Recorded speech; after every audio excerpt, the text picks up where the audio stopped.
pot still whisky. What is it? Well, it's uniquely Irish, but more importantly, it's delicious. Irish pot still whisky in principle means that a mash is prepared from malted barley and unmalted barley. That particular mash then produces a wort which is fermented, and that wash is traditionally triple distilled in pot stills.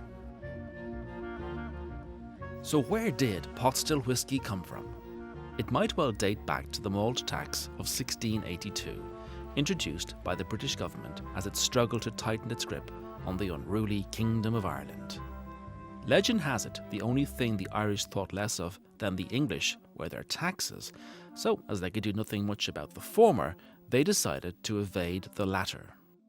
One of the ways to do that was to make whisky with just enough unmalted barley to make a point, but not enough to spoil the brew.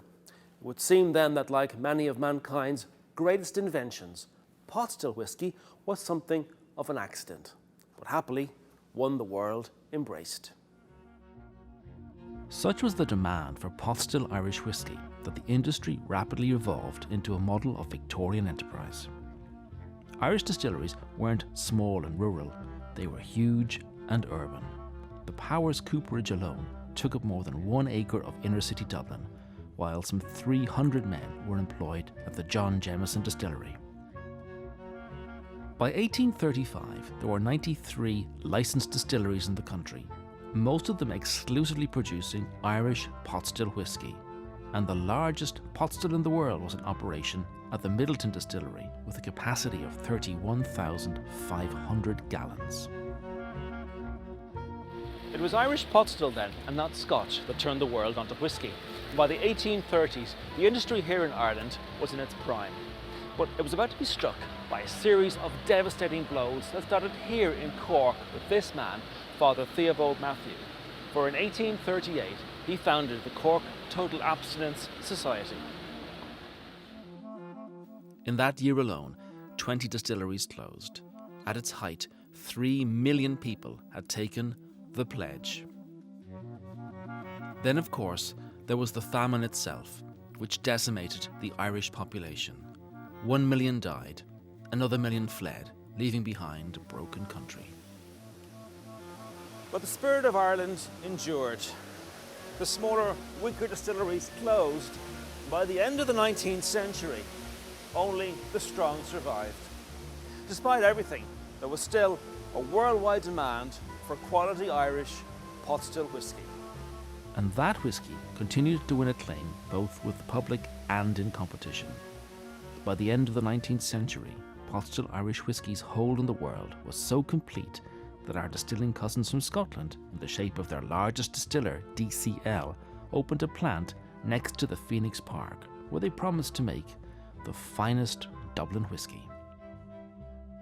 But the world was changing, and the Irish distilleries were so set in their ways, they misread their customers and never saw the biggest threat coming. In 1831, Annius Coffey, former Inspector General of Excise in Ireland, lodged a patent that was to change the whisky industry forever. The gamekeeper turned poacher. For Coffey patented a still that produced spirit faster and cheaper than that made in a traditional copper pot still. He offered the still that now bore his name to the big Dublin distillers, but they dismissed him out of hand. As far as they were concerned, what came out of the coffee still wasn't whisky. They christened it Silent Spirit, and in a book they published in 1878, they derided it as fraudulent and nefarious.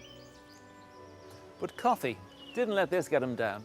Despite the cold shoulder from his fellow Irishmen, Coffey took his invention to Scotland, and their merchants like Tommy Dure and James Buchanan mixed this Silent Spirit with pungent Highland malt to create a whole new drink, blended Scotch. Let's just say Irish eyes were not smiling. The issue really was that the traditional distillers believed that the introduction of Silent Spirit or grain whisky had an effect of reducing the flavour of traditional spirits, traditional whisky, and by that fact, I suppose, really destroying the image of what they regarded as whisky. It took a royal commission to decide what was whisky. In 1909, after 18 months of deliberation, the commission announced that silent spirit was indeed whisky. The end outcome of that was that the traditional distillers producing Irish pot still whisky found it more and more difficult to compete. And really it meant that the more efficient ways of distilling and introducing grain whisky enabled the introduction of whisky which was a blended style of whisky, produced more efficiently, and obviously that began to capture market share. Blended Scotch had got a clean bill of health, but the Dublin distillers were not for turning. They knew that Irish pot still whisky was a premium product, that they were making the best whisky in the world. It had just, well, fallen out of fashion. But the Dublin distilleries persevered. They inserted the letter E into the word whisky to distinguish their superior product from that of their provincial rivals. In other words, they just got on with doing what they'd always done, knowing that one day they would be proved right. Sadly, at the beginning of the 20th century, there were two unrelated historical accidents which together combined to destroy the great commercial preeminence of Irish whisky. In 1919, Congress passed the Volstead Act, which gave legal force to Prohibition. Overnight, the lifeline that kept the Irish industry afloat was cut. Through the Roaring Twenties, bootleggers got rich, trading on the good name of Irish whisky. And when the bootleggers' dwindling supplies of genuine Irish whiskies were exhausted, some of them didn't hesitate to turn to any old rot-gut liquor they could lay their hands on, and sometimes they gave it Irish-sounding names and Irish-looking labels, pretending it was genuine Irish, because it was Irish that their customers had wanted before Prohibition. The second disaster was all connected with the emergence of Ireland as an independent country.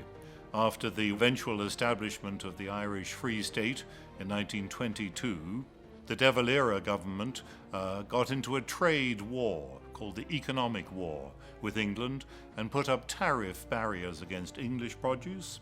England responded by putting up tariff barriers against Irish produce. And suddenly, Irish produce, like Irish whisky, could no longer be sold in the markets of the British Empire. And we tend to forget nowadays that the British Empire represented about 25% of world trade. And that was the time when Scotch whisky took its first big step into international trade. By the mid-60s, there were just 3 distilleries left in the Republic of Ireland, and they came together to form Irish distillers.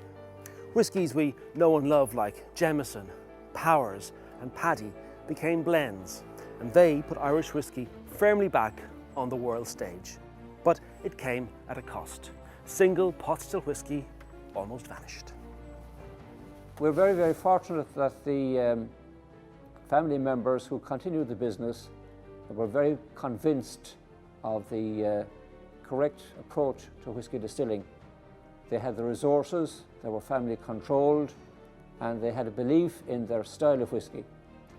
If distilling enterprises, as they then existed, had been taken over perhaps by a multinational in the, say, late 60s, the whole heritage of the Irish whisky tradition could indeed have been lost. So the Irish industry started back on the long road to recovery, and as is often the case in Ireland, where the past rubs shoulders with the future, a little bit of Ireland's unique spirit stayed with us. And that spirit was, of course, pot still Irish whisky. And for years, it was the reserve of those in life who liked things to be a little special.